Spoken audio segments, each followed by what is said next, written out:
I finally understand why everybody hates Airbnb right now. It took me getting harassed by thousands of people on Instagram to finally know the truth. In this video, I'm going to tell you what people hate about Airbnb as guests. That way, if you're a host and you want to stay in business, you can watch this video and stop doing all the things that will put you out of business. Let's get into the video. Welcome back, YouTube world. I got absolutely wrecked in these comments, but the guests have some points. These people are upset. Some things are our fault, some things are not, but we should be listening either way, so we can make appropriate changes to continue to win the business and make more money, because there are hosts that are going out of business and they will continue to go out of business if they can't give the guests what they want. I'm going to give you the whole story, but I'm going to focus on the ones that we can control and give you tips on what you can do with your listing to better suit the needs of your guest. You've heard Brian Chesky say that he's not happy with Airbnb lately and he wants hosts to lower their prices.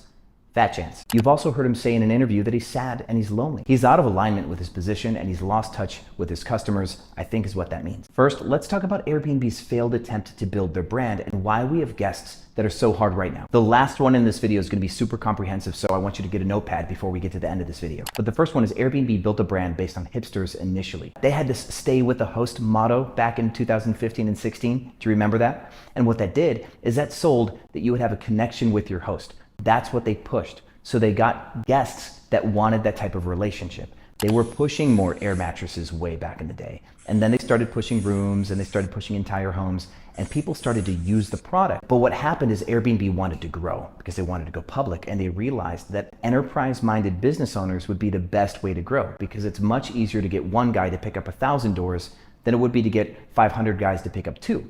You know what I mean? This is one of the secrets to building a peer-to-peer software like Airbnb if you want to grow, but it's the way that Airbnb got screwed up. It's providing enterprise-level solutions to the little guy. Let me give you examples. They give you a multi-calendar, they give you other pro tools like 3-day, 4-day, 5-day discounts, they give you scheduled messages. These are enterprise-level tools. If you ran your own bed and breakfast, you'd have to find a software and pay for that software to get that kind of stuff. Airbnb gives it to you for free as long as you use their platform. But what that did is that turned their focus away from the value proposition of guests staying with hosts, and they started picking up a different kind of host. The guy that wants to pick up a couple hundred properties. Some of my students have 400 or 500 doors. There's a guy who lives exactly below me in this building who got started watching my YouTube channel, and he's up to 350 doors now after watching my free content. I know, I'm really selling it right now. That was a humble brag, let's move on. Airbnb upset their first wave of customer by creating a second wave of hosts. And now this new wave of customer is one that expects hotel-like quality, consistency, systems, clarity, transparency, all that stuff.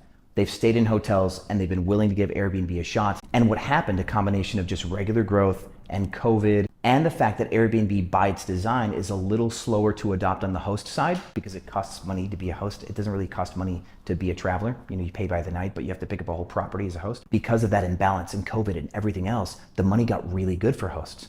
And then boom, everybody wanted to be a host. And then there was tons of hosts. But what happened before all those hosts entered the space is hosts were making so much money that they raised their prices and they upped their fees and all this other stuff. So now Airbnb is full of hosts who know what it's like to make a lot of money. And instead of charging it all in their nightly rate, it's in their nightly rate and in one-time fees, like a cleaning fee. This is the second way that Airbnb screwed up, but we can fix it. I'm gonna teach you how. First, let me tell you what they did wrong. They made a cleaning fee that was public.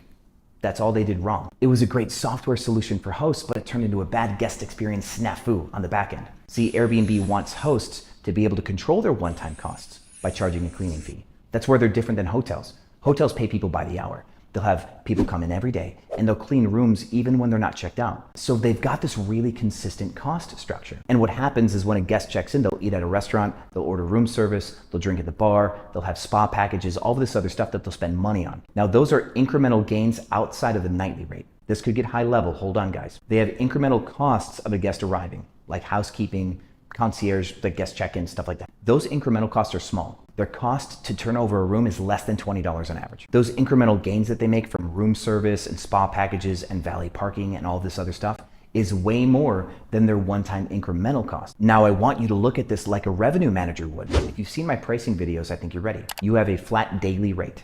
You're gonna make $100 a day, $120 a day. When a guest stays for 1 day or 5 days, cool. If they stay 1 day or if they stay 5 days, you have a $20 one-time checkout cost turnover. something like that. If a guest stays for 1 day, they might pay for parking. They might take a bottle of water out of their room service. If they stay for 3 days, they might order room service and eat at the restaurant and have all these other expenses. If they stay for 5 days, who knows? What they then can do is take every single customer that they've ever had and have an average ring per customer per night stayed.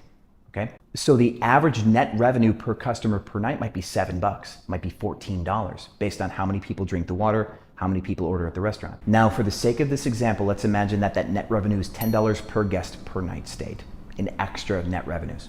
And the average length of stay is 2 nights. They make $20 net revenue per guest, and they have a one-time incremental cost of $20 per guest. In this case, it's a wash. So it doesn't matter if they put a cleaning fee in their nightly rate, because every guest is gonna come and pay the nightly rate. It'll cost them $20, but they'll also make 20 extra bucks, and it's a wash. Airbnb hosts don't have this mechanism, so we need one-time fees to track our one-time costs, because we don't retail. And that's one thing that you guys can do, is you can retail products and sell products inside of your property. It is such a big topic that I'm going to do a dedicated video on retailing in the near future. And as we get into the biggest, nerdiest part of this video, I want to touch on a last one that is not our fault, but matters to everybody on the planet right now. And that is the economy, housing affordability, and inflation, and the reputation of landlords. You know, I don't own property, but some of you might. And right now on the internet, people are furious that they cannot afford to buy a home because interest rates are sky high. And right now, the average number of hours that a person has to work at a normal job to afford a mortgage is at an all-time historical high. Homes have never been more expensive for the average American. People are stressed.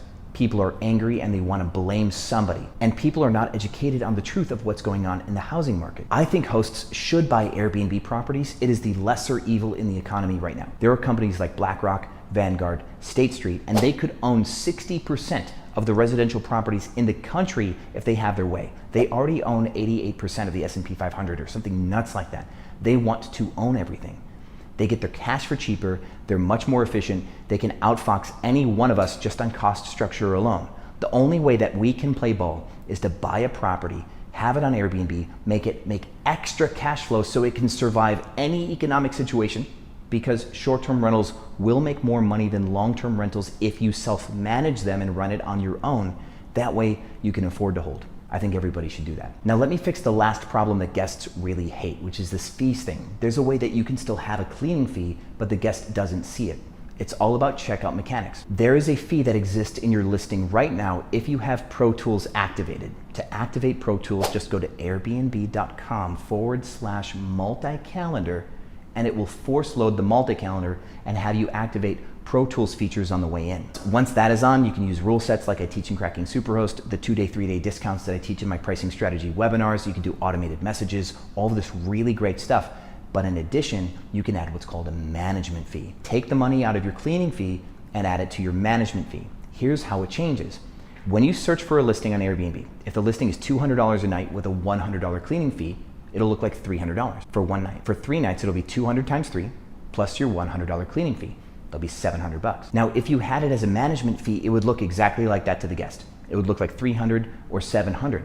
But if you use a cleaning fee, it'll still show 200 until checkout, and then it will show 300, or it'll show 600 until checkout, and then it will show 700, because the cleaning fee is not baked into the nightly rate. But if you list it as a management fee, the way that Airbnb compiles everything in search is your nightly rate will out the gate show that higher price. There are pros to this, which is guests aren't mad at you and there won't be any bounce rate.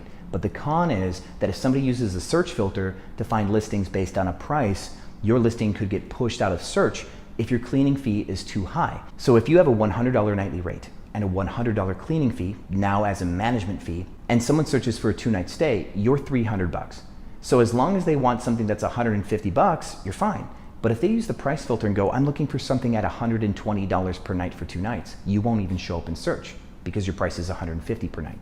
This is a mechanic issue inside of Airbnb. And I think this is what Brian Chesky is trying to change when they say they're going to get rid of the cleaning fee. I think what he's going to try to do is have straightforward pricing across the board so listings aren't getting pulled with different equations behind their math. Hosts are still using cleaning fees so they show up more frequently in search as a more affordable price, because this is a part of SEO as well. If your listing is cheaper than what Airbnb thinks it should be, it's going to push you up because you're a good deal. But if your listing is more expensive than what Airbnb thinks you should be, you'll get put down in search. So Airbnb made a change very recently to offset this. People who do not have a cleaning fee are getting an SEO boost. Brian Chesky said it himself. We don't know how this exactly balances, if you're gonna get the same ranking that you used to, but it will affect the customer experience. Customers that are more price conscious and would have selected you at the lower price would still bounce if you have a high cleaning fee. You can't trick them into buying your stuff, so you might as well put it as a management fee, let somebody click you at a higher price point, but there's no surprises along the way. If you can do anything else to improve your business right now,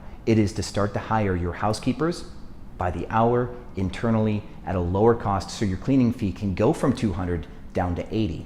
And I teach that in Cracking Superroast. There's a link in the description. Thank you so much for watching this video, guys. I hope it helps, and I'll see you on the other side. Hi.